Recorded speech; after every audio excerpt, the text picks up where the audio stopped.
Assalamualaikum warahmatullahi wabarakatuh. My name is Zahirul. I am a student.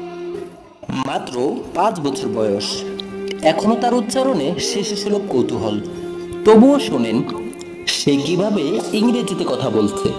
আর এটাই প্রমাণ করে Darus Salam international মাদ্রাসায় শিশুদের শুধু কোরআন নয়, বাংলা, আরবি ও ইংরেজিতেও গড়ে তোলা হয় দক্ষভাবে। যেখানে ইংরেজি শেখানো হয় বিশুদ্ধ উচ্চারণে, ব্রিটিশদের স্টাইল। আপনার সন্তানও পারে এমন করে শিখতে, কথা বলতে। তাই আসুন দেখে যান আমাদের মাদ্রাসা।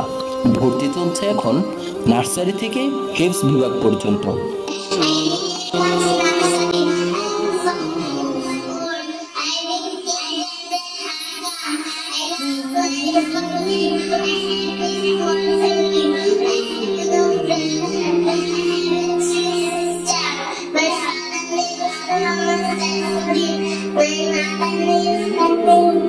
My